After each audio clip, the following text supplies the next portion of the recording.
तीन उद्देश्यों लेके, तीन एजेंडा लेके हमने काउंसिल में सरकार बनाए थे, यूपीपीएल और बीजेपी। हमारा पहला एजेंडा था बीटीआर में शांति लाना है। आज बीटीआर में 100% शांति आ गया है। सिगाङावनो खुलुमबाय लोगोफोर, नोंथांमोन बयखौबो दिनैनि गोदान भिडिअ'आव बरायबावनाय जाहैबाय। दिनै नोंथांमोननि गेजेराव माखासे आपडेटफोर लानानै फैदों। नोंथांमोना भिडिअ'खौ जोबजासे नायलांब्लानो गासैखौबो मोन्थिनो मोनगोन। बावैसो समनि सिगांनिफ्रायनो नबा कुमार सरनियानि एसटी सार्टिफिकेटखौ लानानै गोबां बेले-बेजे जाबोदोंमोन। दिनै कर्टआव केस होनाय जादोंमोन। माब्लाबा समाव कर्टआ इलेक्सन गेलेनो मोनगोन होननानै बुंदों, नाथाय माब्लाबा समाव गेलेनो मोनला होननानै बुंदों। नाथाय दिनै आरोबाव रोखायै खालामनानै होबाय, गोजौ बिजिरसालिया नबा कुमार सरनियाखौ इलेक्सन गेलेनो मोनला, बेनि एसटी सार्टिफिकेटखौ केन्सेल खालामबाय होननानै जोङो मोन्थिनो मोनदों। बिथाङा गोसोखौ माबायदि मोनदों गावसो मोन्थिसिगौ। माब्लाबा समाव गेलेनो मोनो होननानै बे खुसि जादोंमोन जानो हागौ, नाथाय दायो आरोबाव गेलेनो मोनला होननानै बुंबाय। दा बिथाङा दुखु जानांगौ गोनां जाफिनबाय जानो हागौ। दान्दिसेनो खुसि, दान्दिसेनो गोसोआव दुखु जाबाय बिथांनियाव।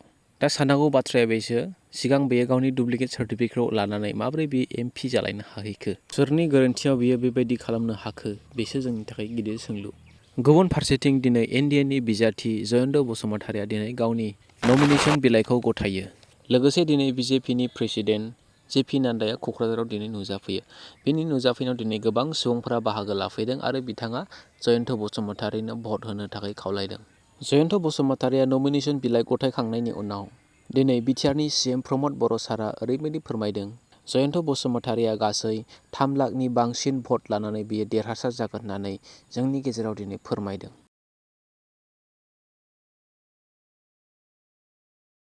बसुमतारी बिथाङा 3 लाखनिख्रुइ बांसिन भटआव देरहागोन आरो बेवहाय रावबो कन्टेस्ट गैला, बे दिनैनो क्लियार जाबाय। बेसेबां भट बांसिन मोननानै देरहागोन ना देरहानाय नङा बेखौथ' जोङो दायो बुंनो हाला। जेब्ला इलेक्सन जोबनानै रिजाल्ट मोनगोन अब्लासो जोङो मोन्थिनो हासिगोन सोरनि दोलोआ बेसेबां बांसिन भट लानानै दिनै देरहासार जानो हायो। समाजो बेखौ जोंनि गेजेराव फोरमायसिगोन। जोङो बे समखौ नेनानै थाबाय थादिनि। आरोबाव दिनै प्रमद बर' सारआ गावसिनि जि सरकाराव फैनाय, बे सरकाराव फैनायनि मोनथाम गुबै थांखिखौ दिनै जोंनि गेजेराव फोरमायनानै होदों आरो बे थांखिया 100% जाफुंजोबखाबाय होननानै बुंदों। मोनसेबो आद्रा गैले। बे थांखिफोरानो जाहैबाय बिटिआरआव सान्थि लाबोनाय आरो नैथि थांखियानो जाहैबाय बिटिआरआव थानाय गासैबो सुबुंफोरखौ रैखाथि होनाय आरो थामथि थांखियानो जाहैबाय बिटिआरआव थानाय गासैबो समाजनि गेजेराव, हारि माहारिनि गेजेराव एना एनि गैयालाबा मोजां सोमोन्दो लाखिलायनाय एबा गोजोनै गोरोबलायनानै थानाय मोनसे समाज। दिनै प्रमद बर' सारआ गावसिनि सरकाराव फैनायनि थांखिखौ बेबायदि होननानै जोंनि गेजेराव फोरमायदों। तीन उद्देश्यों लेके, तीन एजेंडा लेके हमने काउंसिल में सरकार बनाए थे, यूपीपीएल और बीजेपी। हमारा पहला एजेंडा था बीटीआर में शांति लाना है। आज बीटीआर में 100% शांति आ गया है। हमारा एजेंडा था बीटीआर में सबको सुरक्षा मिलना है। आज बीटीआर में 100% सुरक्षा लोगों को मिल गया है। तीसरा था हर समुदाय के बीच में एक अच्छा रिलेशन, एक अच्छा संपर्क होना चाहिए, वो आज हमारे बीच में है। यूनिटी हमारे बीच में आ गया है। डेवलपमेंट मोदी जी कर रहा है। दायो जोंनि थाखाय साननो गोनां बाथ्राया बेसो, बे गासैबो मोनथाम जे थांखि बेयो जोंनि गेजेराव गासैबो जाफुंसारजोब्बाय नामा? दिनै जोंनि समाजाव बेसेबां गोजोननाय दङ?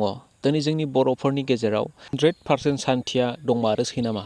दिनै जोंनि गेजेराव सान्थि नांगौब्ला दिनै जोंनि रांखान्थि आयदाया गोख्रों जानो नांगोन।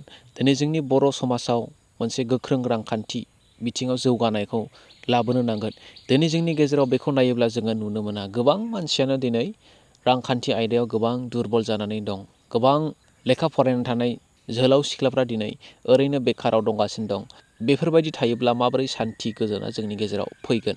गोबां एनडिबिफ्रा दिनै गोजोन गोरोबथानि उनावबो बिथांमोना सान्थियै थानो हायाखै। बिथांमोना दिनै बिथांमोननि सायाव आरोबाव केस जानानै फैदों। बिथांमोना सान्थियाव थानो हायाखै।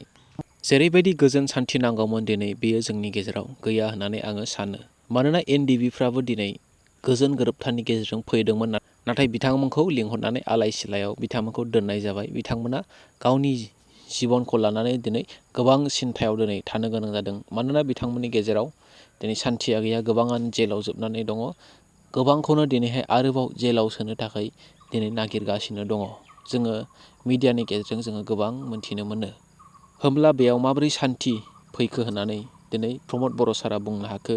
माबोरै रैखाथि फैबाय होननानै जोंनि गेजेराव बुंनो हाखो? बेबो 100%सो बुंबावदों। माने गासैबो जाजोबखाबाय, जेबो मावनांगौ गैलिया, गासैबो अके जोबसै। बेफोरबायदि बाथ्राया बुंनायावल' गोदै गोदै, नाथाय जेब्ला जोङो नायो अब्ला जोङो मोन्थिनो हायो बेफोर गासैबो बुंनाय बाथ्राया नंखाय।